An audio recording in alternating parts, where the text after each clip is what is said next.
teman-teman, Pak Yosef Hidayat adalah salah satunya klien dari Pak Rohman Hidayat yang kini sudah ditahan di Polda Jabar karena diduga menjadi pelaku utama.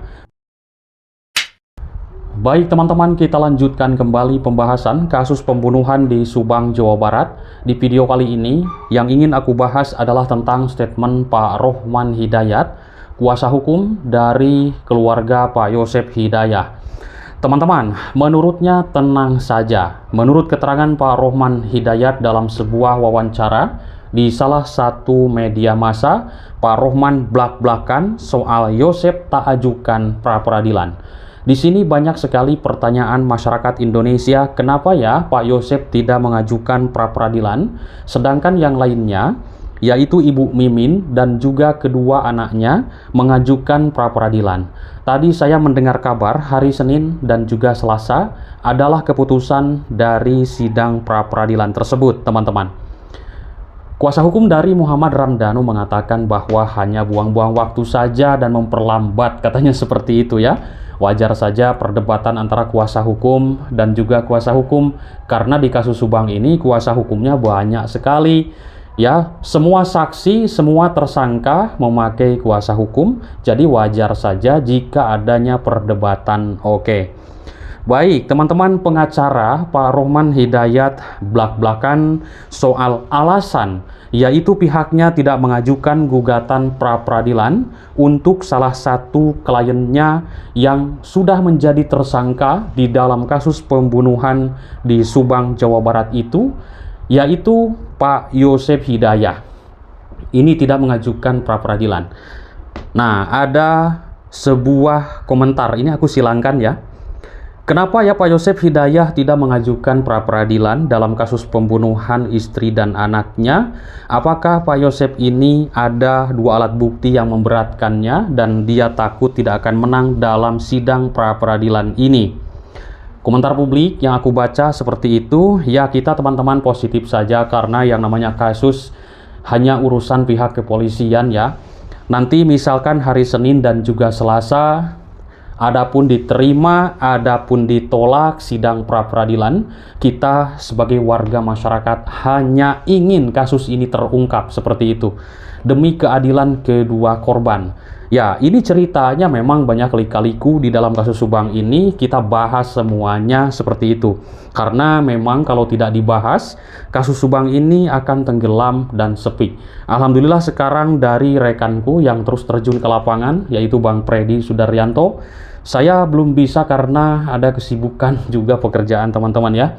Tapi intinya terus memantau dan terus memberitakan, tidak akan berhenti sebelum kasus ini benar-benar selesai seperti itu teman-teman. Baik teman-teman, Pak Yosef Hidayat adalah salah satunya klien dari Pak Rohman Hidayat yang kini sudah ditahan di Polda Jabar karena diduga menjadi pelaku utama pembunuhan ibu dan anak di Subang, Jawa Barat ini yang terjadi di 18 Agustus 2021 lalu.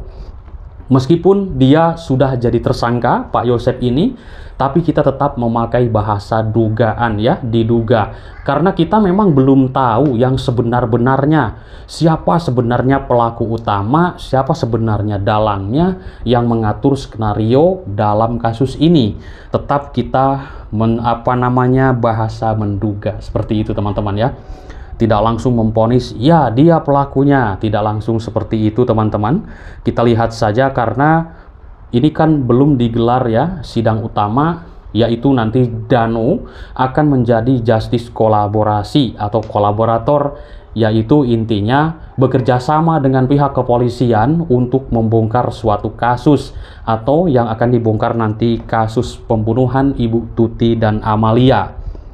Baik teman-teman, sementara Yosef sendiri adalah suami sekaligus ayah dari kedua korban ini, dan Pak Yosef Hidayat ini namanya sudah melesat ya di publik, sudah begitu kenal semuanya mungkin di antara orang Indonesia yang mengikuti kasus Subang ini, bahkan sampai ke luar negeri mengenal dengan yang namanya Pak Yosef Hidayat, Yoris, Danu dan semuanya para saksi dan juga para tersangka di dalam kasus Subang ini. Nama Pak Yosef Hidayah ini terseret teman-teman setelah tersangka lainnya menyerahkan diri, yaitu Muhammad Ramdhanu atau yang kita kenal Danu, membuat sebuah pengakuan ke pihak kepolisian Polda Jabar. Waduh, dulu saya mendengar Ramdhanu pas begitu mengakui ya teman-teman, kita semuanya dengan teman-teman merinding sekali. Wow, mengakui, menyebutkan siapa saja yang terlibat, siapa saja yang ada di TKP sebelum menyerahkan diri ke Polda Jabar, dan 3 hari kemudian dia langsung menyerahkan diri ke Polda Jabar. Akhirnya muncullah nama-nama disebutkan di hadapan pihak kepolisian. Tapi itu juga menurut Kombes Pol Surawan, memang Ramdhanu itu di akhir pemeriksaan yang terakhir sudah ada pengakuan, akan tetapi pihak kepolisian belum begitu yakin.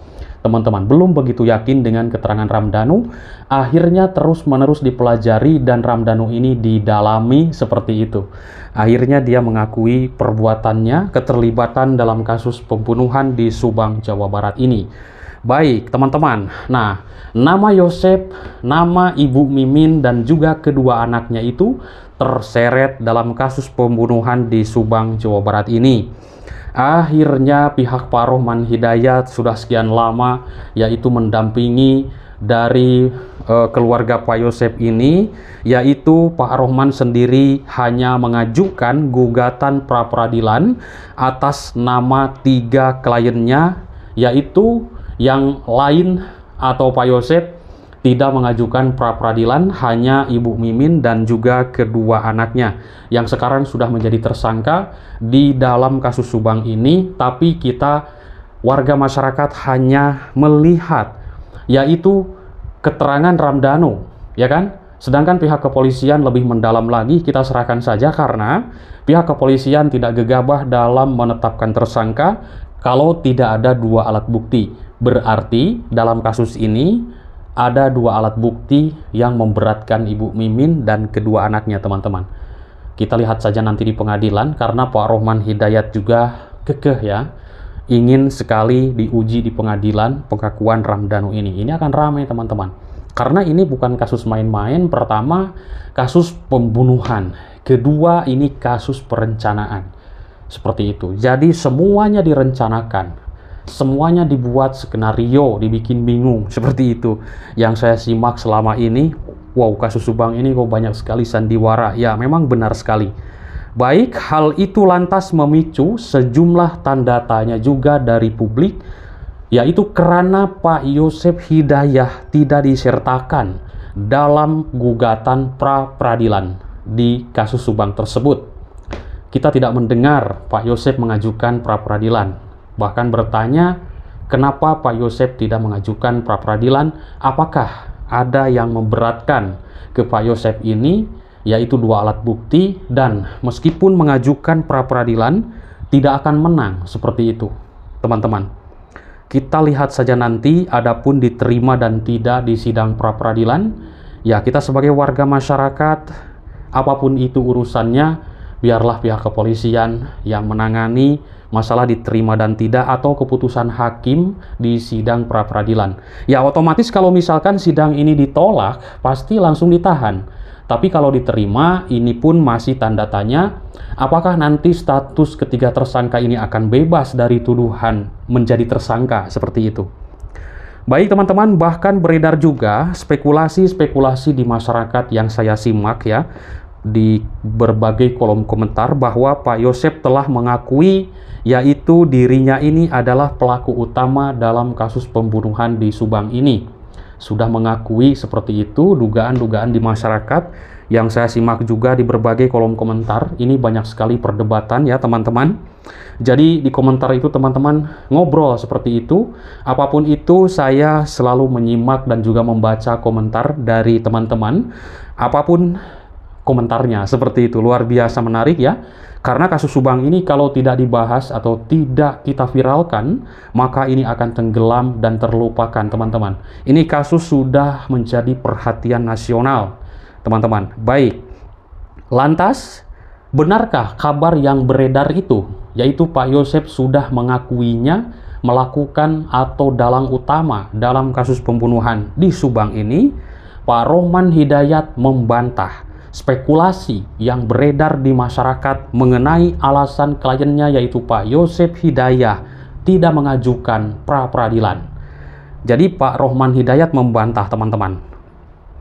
Saya lebih baik mengujinya di persidangan saja. Seperti itu menurut Pak Rohman, bukan nggak ngebantah. Hari ini saya belum mau berdebat.